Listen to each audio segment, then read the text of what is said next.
Everyone, thank you for joining us at this news on Equinoxe television live from our headquarters in Cameroon's economic capital, Douala. International anti-corruption activist and former Cameroon Bar Council President Akere Muna says the President of the Republic of Cameroon should not be at the helm of the Supreme Judicial Council because it frustrates the principle of separation of powers between the three arms of the state, the executive, the legislative, and the judiciary. He was speaking to La Verite Files at the weekend on Equinoxe television, and he went further to say that actions should be taken as soon as possible, outlining some actions that could be taken to clear the mess as far as the Glencoe corruption scandal involving Cameroon is concerned. Police is now investigating the death of at least 50 persons in a church attack in the Federal Republic of Nigeria. I'll bring to you details coming up next.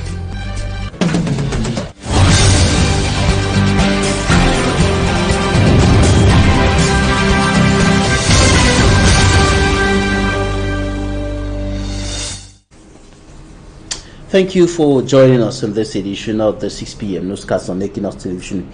The National Gendarmerie is now investigating the death of two children in the locality of Pukibi in the far north region of the Republic of Cameroon. The children died in disturbing and unclear circumstances. Details in this report compiled by Smanji Kangebre. A difficult start of the week for the inhabitants of Pukubi village in the far north region of Cameroon as two kids were murdered and abandoned in a nearby bush. The parents of Njekine Magdalene, 9 years old, and Pagu George, 4 years old, noticed the absence of their kids late Saturday evening at about 5:30 p.m. and engaged in their search by 6 p.m. After searching the whole night without succeeding, the exercise continued on Sunday morning. Several hours later on Sunday, in search of these kids, their lifeless bodies will be finally discovered at Mayo in Pukubi village. At the time of their discovery, it was noticed that they all had butchered necks. Commander Abakachi Seido, who was on the scene, indicated that the children were kidnapped by unknown persons on Saturday, killed somewhere else, and dumped at the place where they were discovered. Commander Abakachi further said that none of the organs of the kids were removed, which implied were not far from the village. The Kaile Gendarmerie Brigade has already opened investigations to track down the murderers of Njekine Magdalene and Pagu George. After the senator of the Cameroon People's Democratic Movement (CPM) political party, Regina Mundi, said there is war, real war, in the northwest region of the Republic of Cameroon, which is the same situation in the southwest region of the country. Those close to the government and, of course, government authorities and members of the CPM political party continue saying the situation is under control and there is gradual return to normalcy. This is, however, contradicted by the facts and figures streaming into our newsroom and notably highlighted by opposition politicians, and these came on the table of discussion in the last edition of the Inside with Professor Elvis Ngolengole, political scientist, former member of government and a member of the Central Committee of the CPDM political party and the National Communications Secretary and member of the National Executive Committee of the Social Democratic Front, Denis Kemlemo. They brought these points on the table with both parties highlighting the damaging consequences of the war going on for close to 6 years today. Details in this report by Mala Glory. Thousands of people have died and hundreds of thousands moved to the neighboring countries to seek refuge. This is due to the ongoing crisis in the Anglophone regions of the southwest and northwest of Cameroon. A situation which has given Cameroonians sleepless nights, though, according to the government, it is under control. If you see the billions of francs CFA spent daily depleting national treasury to defend, to carry out that war in the northwest and southwest, and the abandoned projects so many abandoned projects because of war. You can't say the situation is under control. As guest on the program The Inside on Equinoxe Television, a Cameroonian politician and Professor Elvis Ngolengole said apart from a national dialogue initiated by the president as solution to end the war, there are other strategies such as... Among those things that has to be done is that all of us as citizens, we must denounce them and agree that as citizens we must support and accompany the state because we belong and believe in that state. Secondly, as far as the state is concerned, what do I believe has to be done is that the state should continue in its efforts at political reform. The state should continue in its efforts at dialogue. The state should continue in its efforts at good governance and democracy,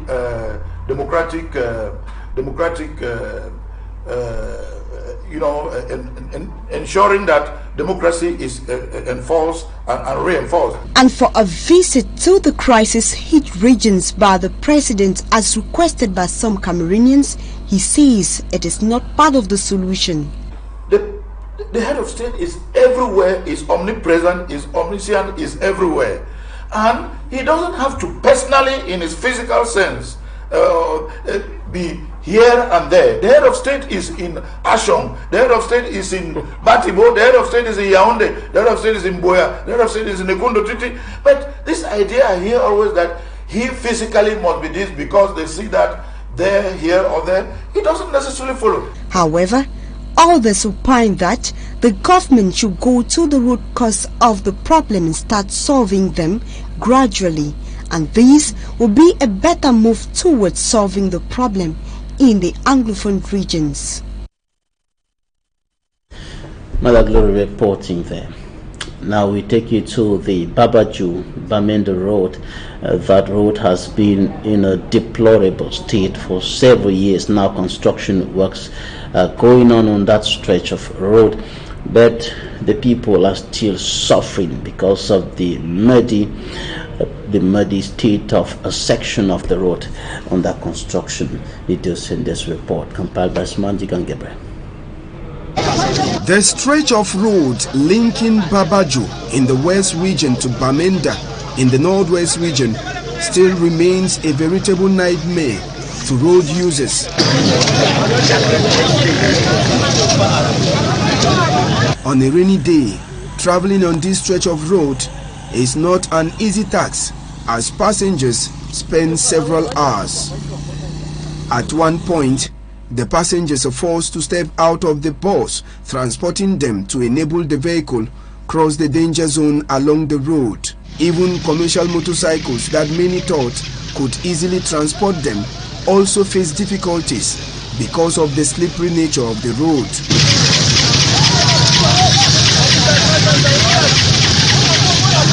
Notwithstanding the suffering of road users on this stretch of road that was supposed to have been done, at another end, we noticed that work is still going on. And it will be at the end of this work that passengers will finally breathe a sigh of relief traveling from Bamenda to Babaju or Babaju into Bamenda.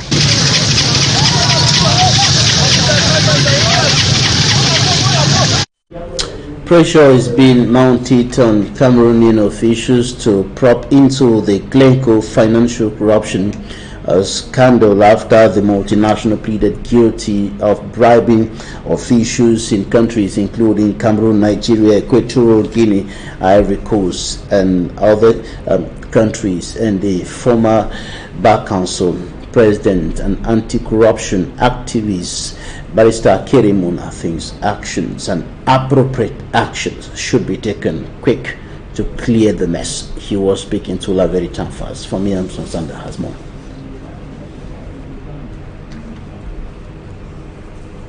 The Anglo-Swiss multinational Glencoe pleaded guilty of bribery in foreign countries including Cameroon was announced by the US Department of Justice and the UK's Serious Fraud Office.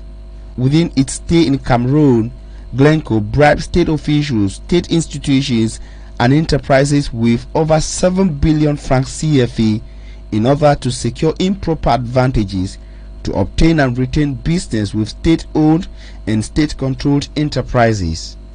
A serious and a global scandal which baffles Batonia Keremona that little or nothing is being done to know those who were bribed and where the money went to in Cameroon. We are looking at close to 1,000 billion. Glencore is paying the US for violating the Foreign Corrupt Practices Act, for violating a law. We are asking damages because we have suffered damages. The contracts were obtained fraudulently. With much information at his disposal, he got the Anti-Corruption Commission (CONAC) alerted, but the silence is disturbing. I don't have any duty to do their work. The proof is that since I came up with this, you have seen the documents I have here. Nobody has asked me, Mr. Muna, can you help us? I see you have some documents. What's going on? Can you tell us? Nobody has asked. He is also worried that the National Oil Refinery Company, Sunora, and the National Oil and Gas Company, SNH, implicated in the 7 billion bribe scandal, have not been convincingly proactive in their reactions. Imagine now that they have admitted, SNH is sending out a communique looking for information or proof. Can you imagine if I had spoken before the admission? The people have admitted. They said they paid. And we are still writing to say we need to find a document to see what this is all about. No.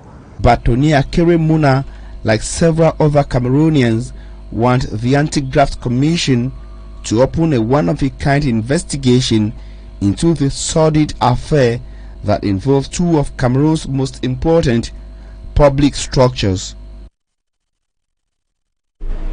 And the former Bar Council president and anti-corruption activist Barrister Keremona says that the president of the Republic of Cameroon should not be the head of the Supreme Judicial Council because it frustrates the principle of separation of powers between the three arms of the state, the executive, the legislative, and the judiciary, and thus also adversely affecting the fight against corruption, and in other words, promoting corruption in the within the national territory. Take a listen to him. President should not be the head of Judicial Council because of separation of powers. The executive is separate from the judiciary. Once you have the president, the head of the judiciary, then you have him, the head of the executive. And if his party is majority in parliament and he chooses the president of the parliament, he is now the head of the legislative. So the three bodies essential for balancing. Look at what Biden is having. He has to balance all these different forces. An attorney general whom he appointed, he cannot do anything. He doesn't have the necessary majority in parliament. He cannot do anything. I'm looking at a friction that is occurring between lawyers and magistrates. This is another thing that is obstructing justice, the process of justice in Cameroon. As we are speaking now, there are three lawyers, including Barrister John Kamini, who are standing trial at the Boya Court of First Instance for assault on a magistrate who was at the time a pupil magistrate that occurred as a result of a dispute over sitting space in the courtroom.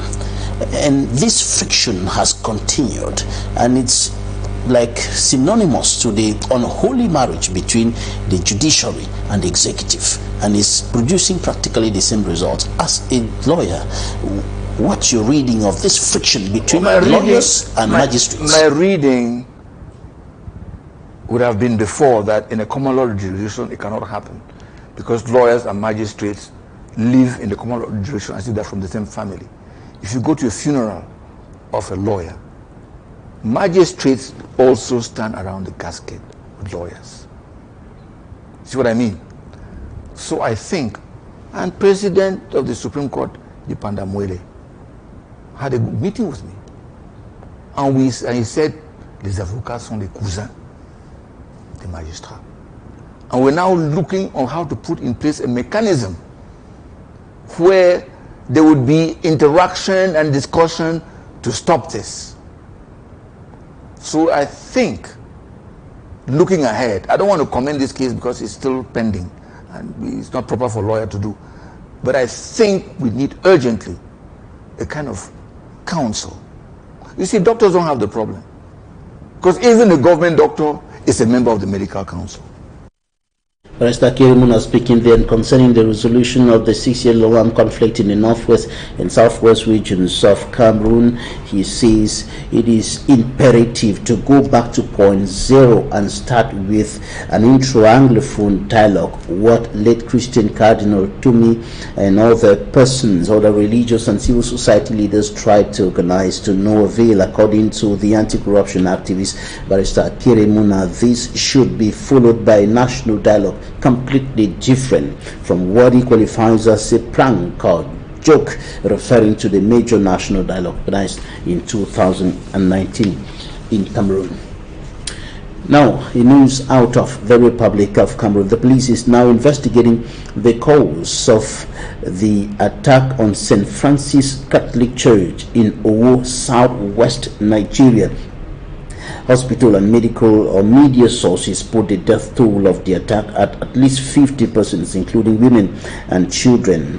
And Ondo State Police spokesperson Funmi Lau Ibakun said the gunmen shot at people outside the church building, killing and injuring worshippers. She said she did not, however, see how many people were killed or injured in the attack. Ondo State Governor Arakundin Rotimi, who visited the scene of the attack and injured persons in the hospital, described the attack as a great massacre that should not be allowed to happen again. The identity and motive of the attackers was not immediately clear. Now let's take a listen to some reactions and testimonies or witness accounts.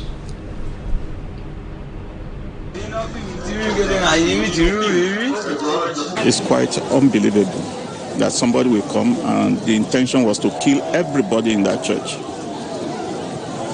And those running out, they were being shot from outside. Those who were inside were being shot from inside. They threw 2 dynamite to blow off the altar down to the sanctuary. This kind of desecration can only be done by the evil one. For the back run, some they start shooting some people for leg, from leg. They get one woman from back, from face, others shooting the leg, shooting. So and now father now escaping, go inside the house. As that thing after then, the soldiers, before the soldiers come, they don't escape. That is that. Then no, priest is inside. Finish the mass already. The priest is already on procession to come out. Then I get outside. I was trying to say, people, please give way. Priest is coming. Then the man just came in, very tall man like this. He just shot gun straight to the church. Straight. If they say aim me, he will kill me. And then I run inside, try to close it. And I tell people, please, oh yeah, ewole. There's a man beside me. I say, okay, what are you going to do? Then I lie down. True. It's the most tragic event, horrific.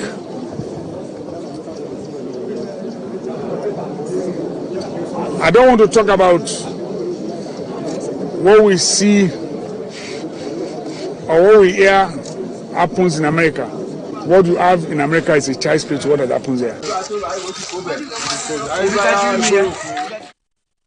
European Union Interior Ministers say concrete measures are needed as hunger might bring more migrants from Africa. In past EU policies, member countries could offer to receive some of the hundreds of thousands of migrants landing in Europe's southern shores, and the policies proved grossly inadequate as many of the bloc's countries did not step forward. Cuts Euros.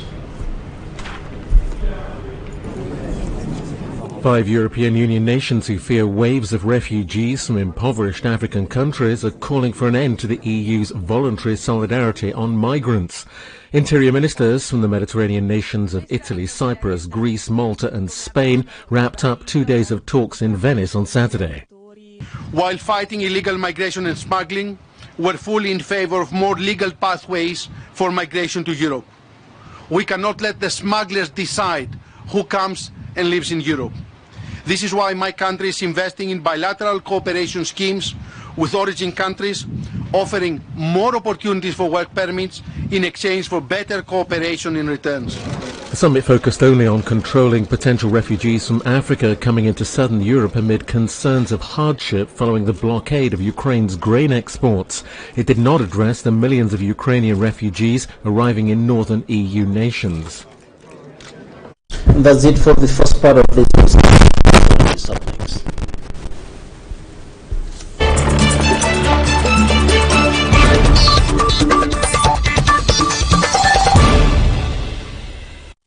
Today we're going to unravel a personal journey into conflict, war, and diplomacy, and the author of that book, Unravel, is Dr. Emma Osong, civil society leader, founder of Women for Permanent Peace and Justice in the northwest and southwest regions of the Republic of Cameroon. Doctor, you're welcome to the program. Thank you, Mr. for having me on the show again. It's my pleasure.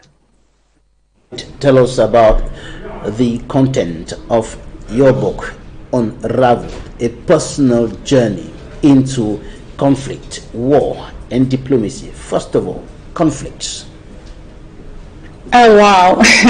Mr. Babila, that's a thesis to unravel here. So I'll try to contain myself in the time that you've allotted for me. Unravel is really a book about conflict, as you say. It's a book about how to find inspiration in the midst of conflict, whether it's personal or existential.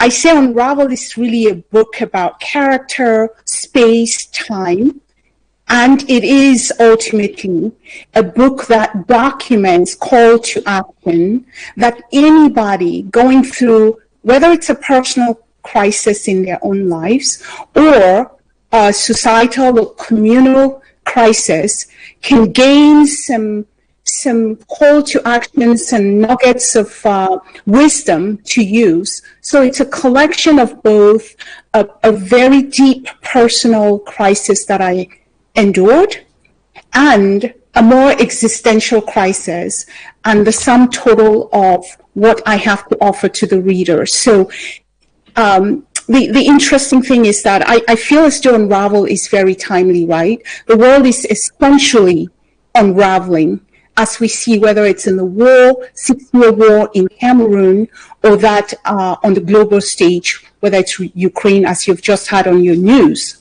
So in Unravel, I tell the story of how in 2016, the universe declared war on my life that I left behind as someone of Southern Cameroon extraction, the life that I was living currently in my new home in the United States, and the life that was that of my child. And at the moment, I say 2016, we also reflect back that that was a year that would live in infamy because it was the start of the crisis in Cameroon. So as I say in Unravel, which is my truth, that I woke up one day and the world that I knew, the life that I knew, the country that I knew was not the country that I thought was my birthplace. I say, the flag I had carried, the anthem I had sung, was that really my birth country? At the same time, Mr. Babila, as I got into this new realization, I heard the words, "You will never walk again," as I cradled the near lifeless body of my grown adult child. So it is a story told through my own personal journey into conflict, a very deep and personal conflict, mirrored against a larger existential conflict that I got work, as the Americans would say, into. So at the heart of Unravel is a praxis, in quotes, determined, resilient, courageous, and determined to be free and one day walk again. You face those issues which you just highlighted as far as your own personal experience is concerned. The way in which we look or we face the issues that crop up on our way will determine our destination, will determine how we're going to overcome or allow those issues to overcome us. I know there's no question there, but more a general statement. In Unravel, I talk about my daughter, so it seems as though it's a personal story.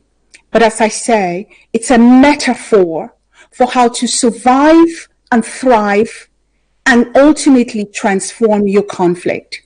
So while my daughter's grief is very personal, there is a larger existential grief around many daughters of our families that are currently facing a crisis, particularly the 6-year war in Cameroon. So I talk about a quote that is in my book from Viktor Frankl, where I say, in the very opening statements to the readers, which I hope they will have a chance to grab a copy of Unravel and see for themselves. I say that to live is to suffer, to survive is to find meaning in that suffering. This is something from the book Man's Search for Meaning by Viktor Frankl. We are currently in the throes of a conflict. And as I journey through that conflict with my own daughter, I could not help but see the parallels between the existential threats that are the war in Cameroon with that which I had to battle in the United States for my daughter's life, where the mammoth operation called the insurance scheme within the United States, which is the same parallel you will draw to the maintenance structures of an entrenched regime that says you cannot walk, you cannot be free. And this is where I say the journey to fight that insurance scheme, that the lessons I learned in advocacy, the lesson I learned in how to stand up against entrenched systems, I share some of those call to actions and best practices for what we ought to be doing in the face of this 6-year war in order to transform it.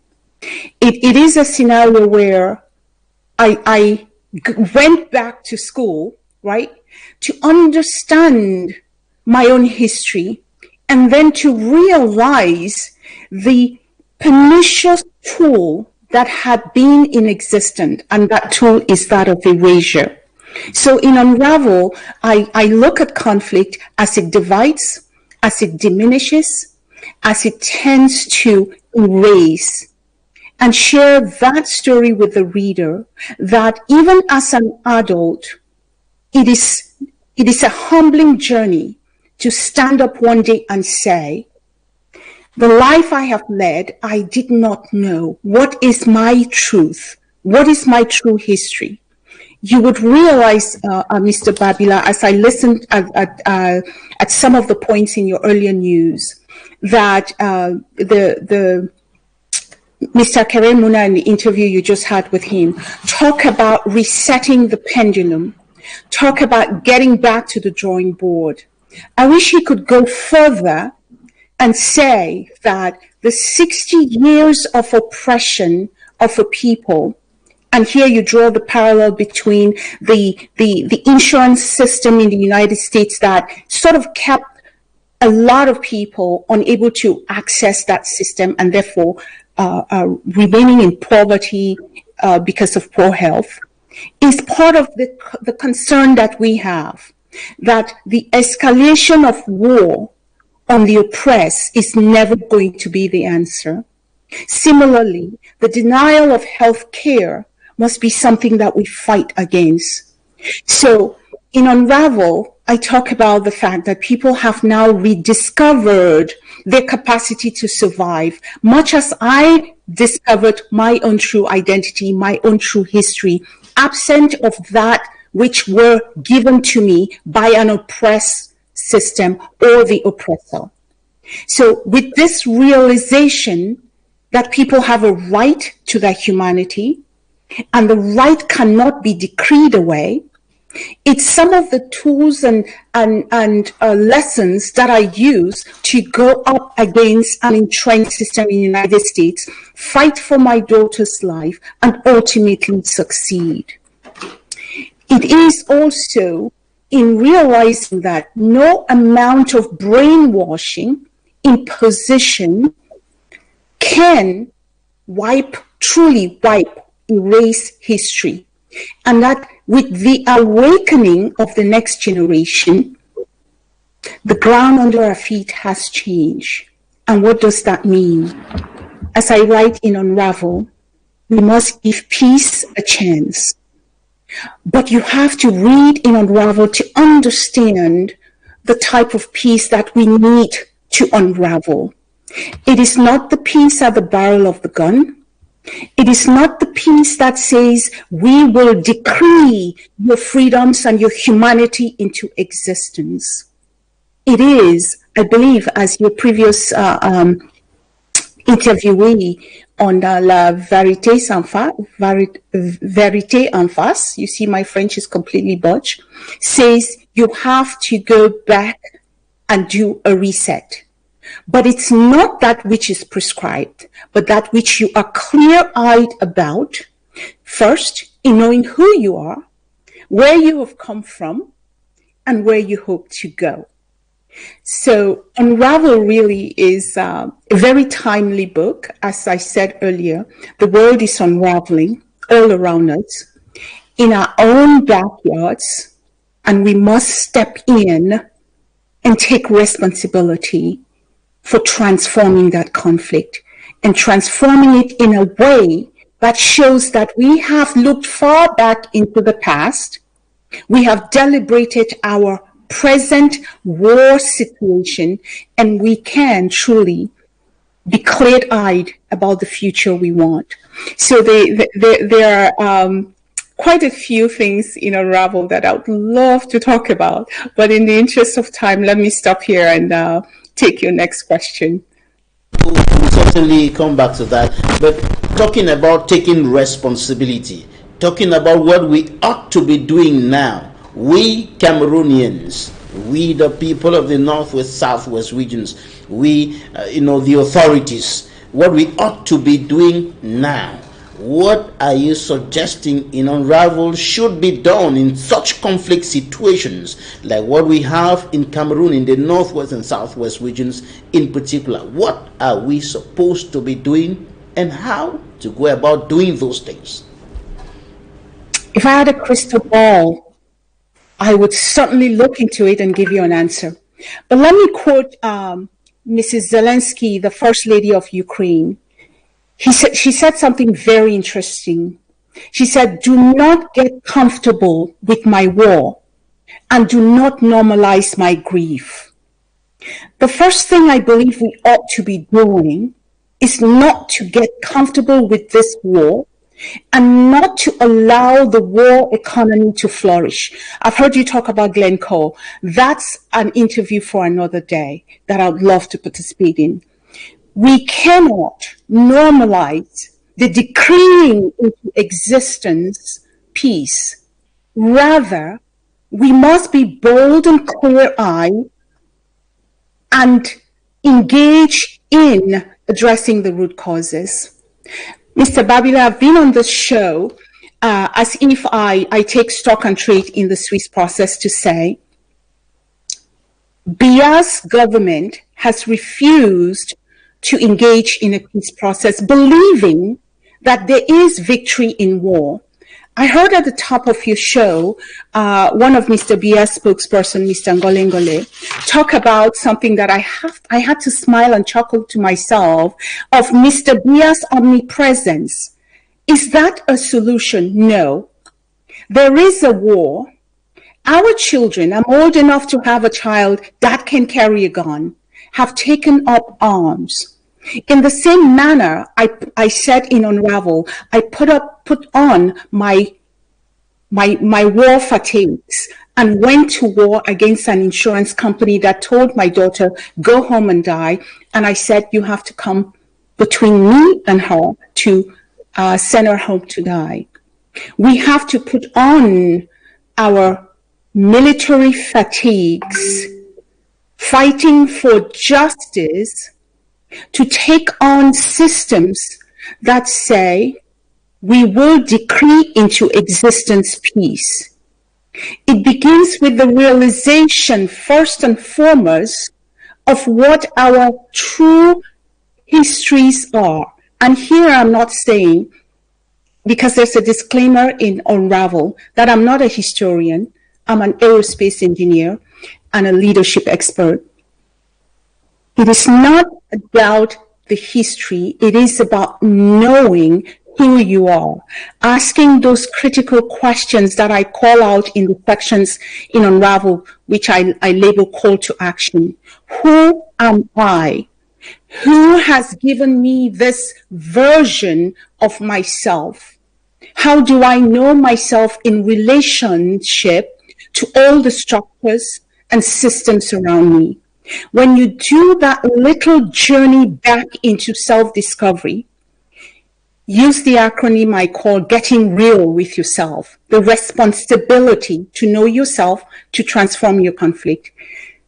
Only then can we then address the problem, because we understand the lay of the land. Right now, what we have seen and continue to see is a refusal to not stick to the whitewash history.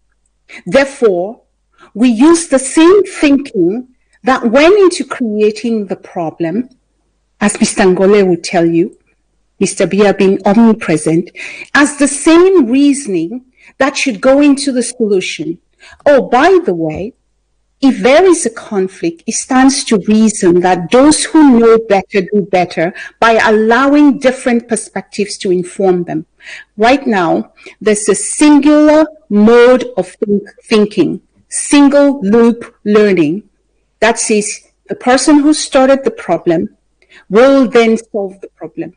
We are way past that. And I think I continue to sit here on this platform without fear, favor, or persecution to say, if you engage faithfully in seeking peace, you shall find true and positive peace.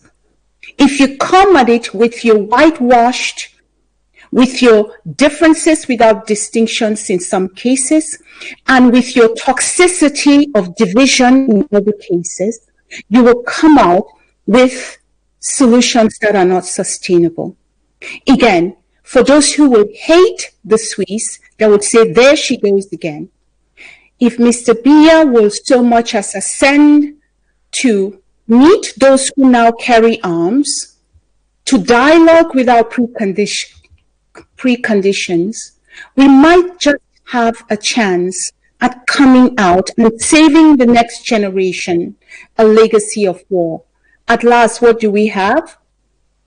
Just like it took President Obama to literally fight his way to ensure that the Obamacare was universal, it will take a leader who is willing to lightly place his life on the line in La République to say, I truly do want peace. And the type of peace is the one that looks at the root causes without fear and engages those who now carry arms.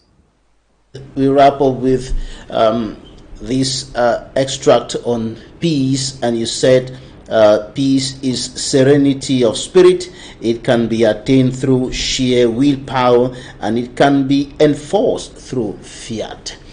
Thank you, Dr. Emma Osong, author of Unravel, a personal journey into conflict, war, and diplomacy. Thank you for your time.